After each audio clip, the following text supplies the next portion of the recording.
Some time ago by a psychologist. America is sponsoring I first learned it from my grandmother. Now, my grandmother was a wonderful person.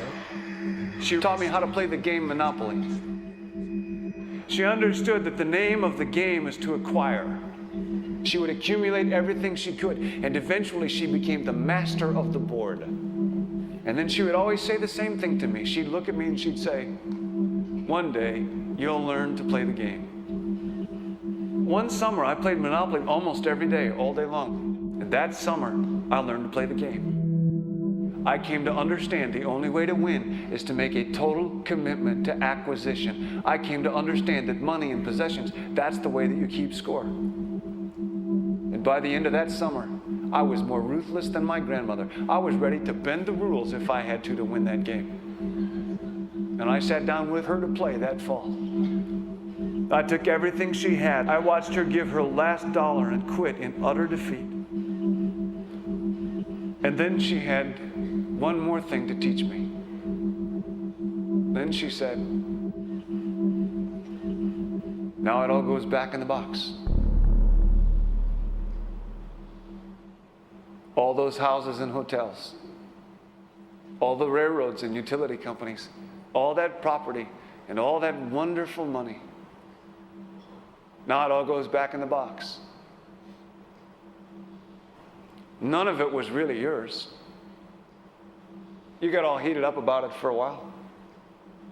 But it was around a long time before you sat down at the board. And it will be here after you're gone. Players come and players go. Houses and cars, titles and clothes, even your body. Because the fact is that everything I clutch and consume and hoard is going to go back in the box, and I'm going to lose it all.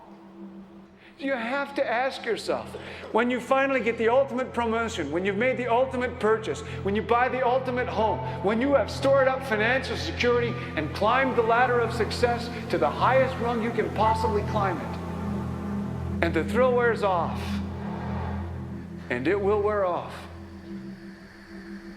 then what? How far do you have to walk down that road before you see where it leads? Surely you understand, it'll never be enough. So you have to ask yourself the question, what matters?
Now, so far we have focused on the market system, but this system is actually only one half of the global economic paradigm. The other half is the monetary system.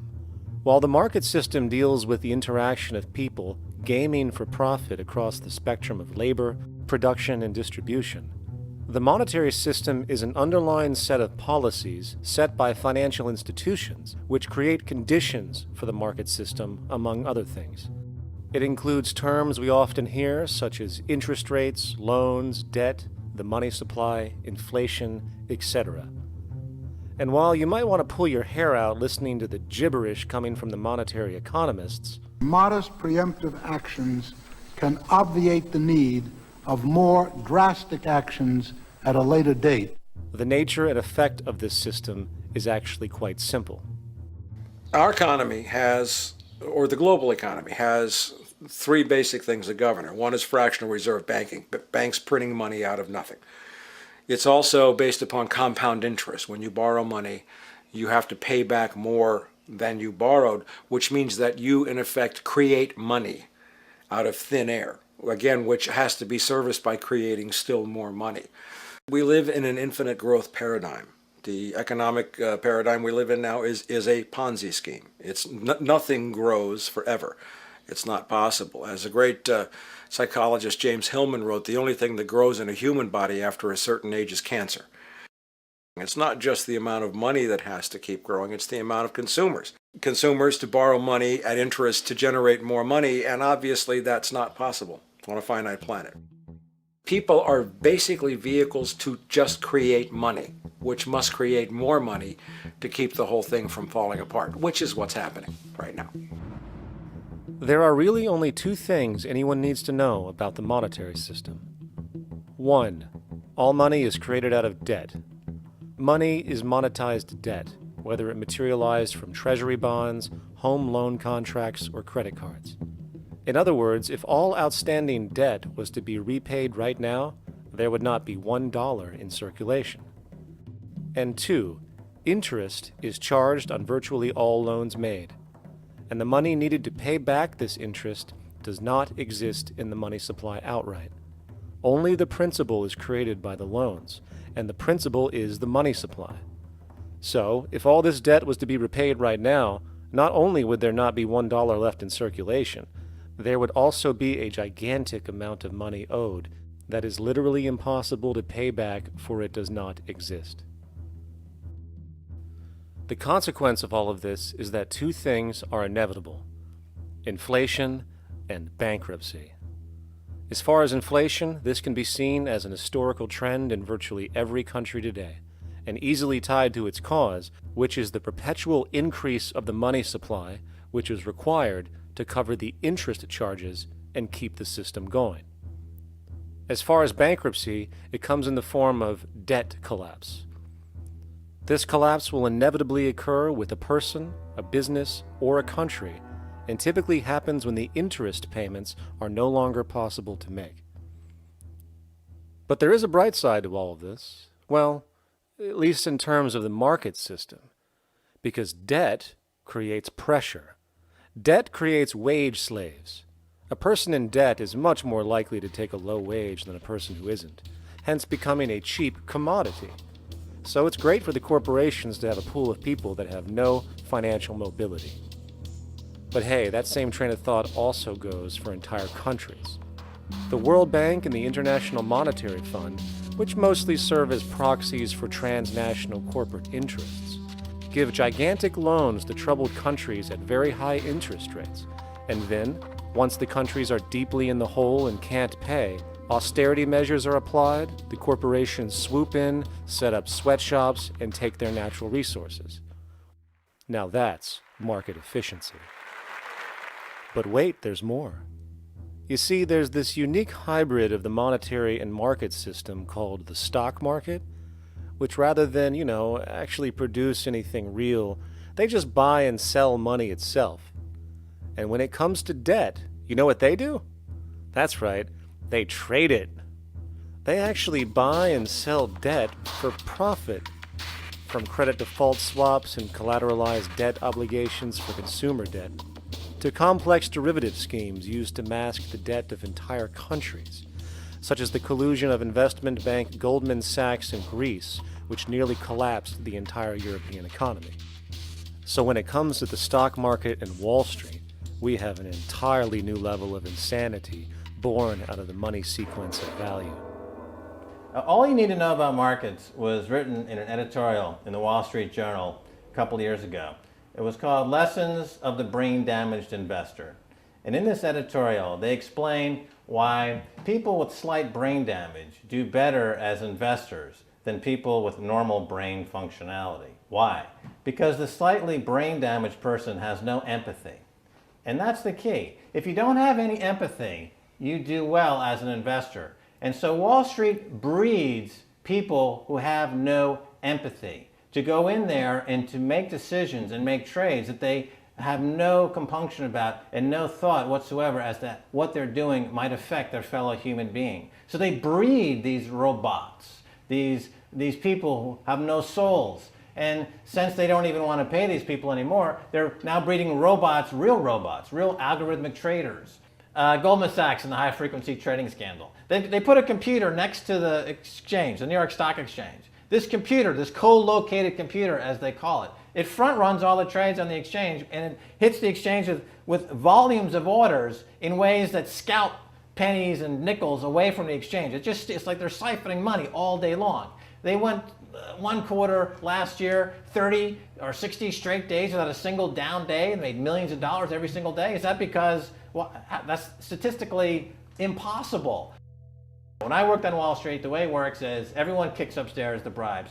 The brokers bribe to the office manager bribes to the regional sales manager bribes to the national sales manager. It's a common understanding. At Christmas, who gets the biggest bonus at Christmas in an average brokerage office? The compliance officer. The compliance officer sits there all day long. He's supposed to be making sure you don't violate any of the margin rules and you're complying with the law. Of course, yeah, to the extent that you can bribe the compliance officer, yeah, that's right, you are complying with the law. So how does fraud has become the system? It's no longer a byproduct. It is the system. You know, it's like that old Woody Allen joke. He says, "Doctor, my brother thinks he's a chicken." And the doctor says, "Take a pill, and that should cure the problem." And he says, "No, doctor, you don't understand. We need the eggs." Okay? So the trading of fraudulent claims back and forth between banks to generate fees, to generate bonuses, has become the GDP producing growth engine of the United States economy, even though they're essentially trading fraudulent claims that there's absolutely no hope of ever paying back. They're processing and generating and resecuritizing nothing. If I write $20 billion on a cocktail napkin and I sell it to JP Morgan while JP Morgan writes $20 billion on a cocktail napkin, and we swap those two cocktail napkins at a bar and we each pay ourselves 1/4% in a fee, we make a lot of money for our Christmas bonus. We each have on our books a $20 billion cocktail napkin, which has no real value until such time as the system is no longer able to absorb bogus cocktail napkins, in which case we go to the government to get bailed out. And because of Wall Street and the global stock market, there are now conservatively about $700 trillion of outstanding fraudulent claims known as derivatives, still waiting to collapse, a value amounting to over 10 times the gross domestic product of the entire planet. And while we have seen the bailouts of corporations and banks by governments, which of course comedically borrow their money from banks to begin with, we are now seeing attempts to bail out whole countries by conglomerates of other countries through the international banks. But how do you bail out a planet? There is no country out there that isn't now saturated in debt. The cascade of sovereign debt defaults we have seen can only be the beginning when the math is taken into account. It has been estimated in the United States alone that income tax would need to be raised to 65% per person just to cover the interest in the near future. Economists are now foreshadowing that within a few decades, 60% of the countries on the planet will be bankrupt. But hold on, let me get this straight. The world is going bankrupt, whatever the hell that means, because of this idea called debt, which doesn't even exist in the physical reality. It's only part of a game that we've invented. And yet the well-being of billions of people is now being compromised. Extreme layoffs, tent cities, accelerating poverty, austerity measures imposed, schools shutting down, child hunger, and other levels of familial deprivation, all because of this elaborate fiction. What are we, fucking stupid? Hey, Mars, my man. Help a brother out, huh? Grow up, kid.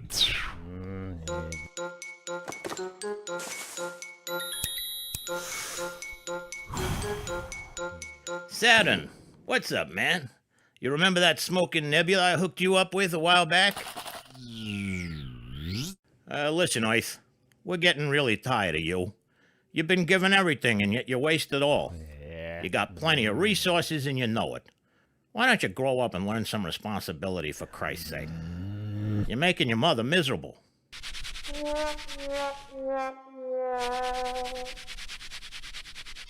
You're on your own, pal. Yeah, whatever.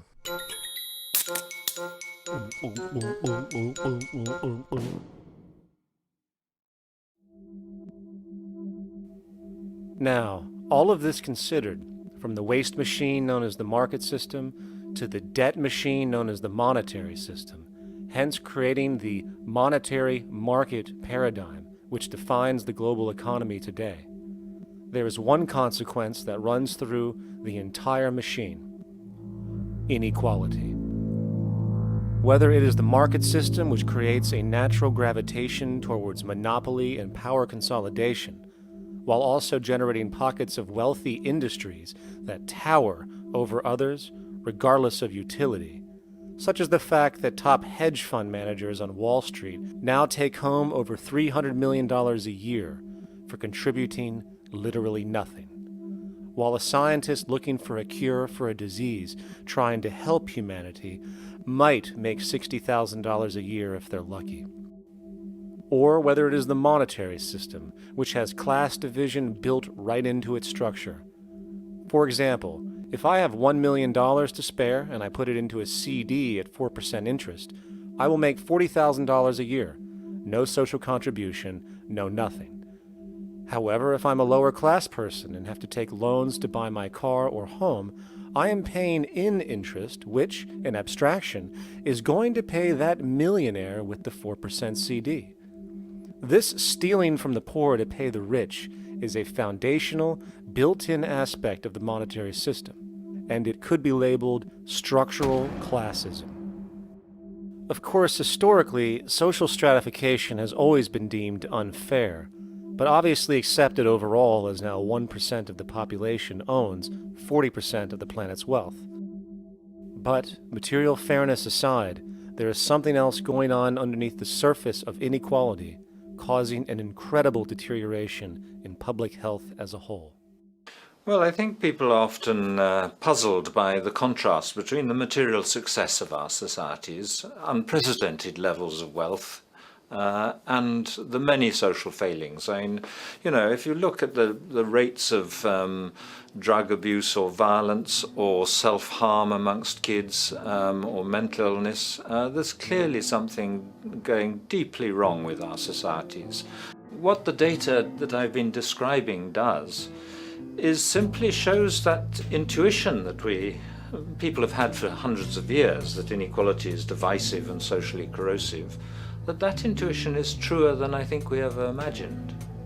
There are very powerful psychological and social effects of inequality, more to do, I suppose, with feelings of superiority and inferiority, that kind of division, and maybe going with the sort of respect, disrespect, people feeling looked down on at the bottom, which, by the way, is why violence is more common in more unequal societies. It's the trigger to violence is so often people feeling looked down on and disrespected. If there is one principle I can emphasize that is the most important principle underlying the prevention of violence, it would be equality. The single most significant factor that affects the rate of violence is the degree of equality versus the degree of inequality in that society. So what one's looking at is a sort of general social dysfunction. It's not just one or two things that go wrong as inequality increases. It seems to be everything, whether we're talking about crime or health or mental illness or whatever. One of the really disturbing findings out in public health there is never ever make the mistake of being poor or being born poor. Your health pays for it in endless sorts of ways, something known as the health socioeconomic gradient. As you move down from the highest strata in society in terms of socioeconomic status, every step down, health gets worse for umpteen different diseases. Life expectancy gets worse, infant mortality rate, everything you could look at. So a huge issue has been, why is it that this gradient exists? Totally simple, obvious answer, which is if you are chronically sick, you're not going to be very productive, so health causes drive socioeconomic differences. Not that in the slightest. On the very simple level that you could look at socioeconomic status of a 10-year-old, and that's going to predict something about their health decades later. So that's the direction of causality.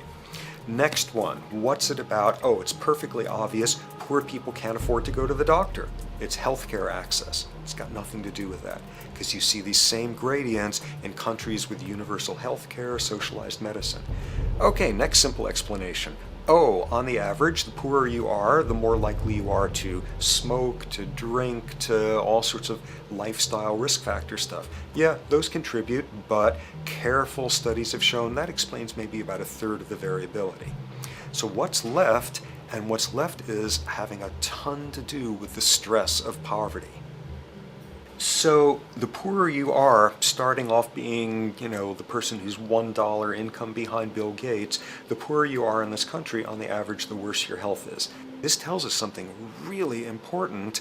The health connection with poverty, it's not about being poor, it's about feeling poor.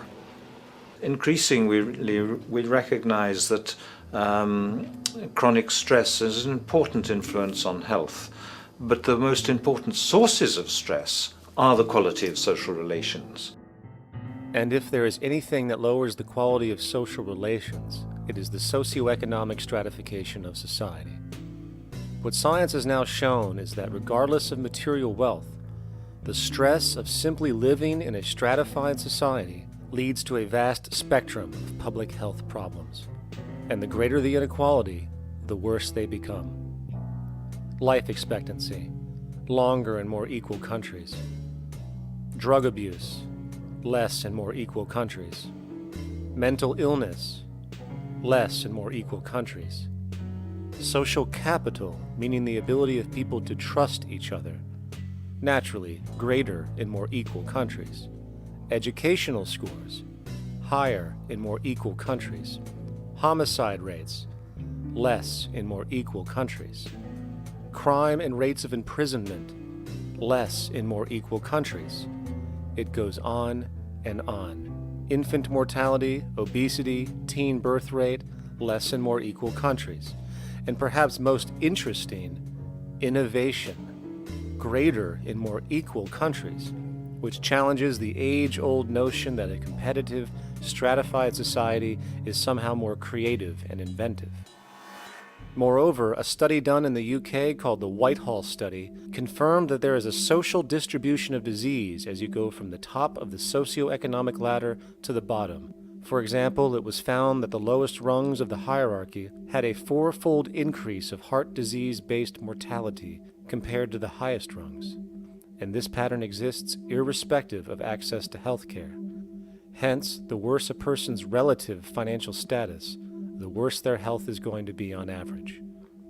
This phenomenon is rooted in what could be termed psychosocial stress, and it is at the foundation of the greatest social distortions plaguing our society today. Its cause? The monetary market system. Make no mistake, the greatest destroyer of ecology, the greatest source of waste and depletion and pollution, the greatest purveyor of violence, war, crime, poverty, animal abuse, and inhumanity, the greatest generator of social and personal neuroses, mental disorders, depression, anxiety, not to mention the greatest source of social paralysis, stopping us from moving into new methodologies for personal health, global sustainability, and progress on this planet, is not some corrupt government or legislation, not some rogue corporation or banking cartel, not some flaw of human nature, and not some secret hidden cabal that controls the world. It is, in fact, the socio-economic system itself at its very foundation.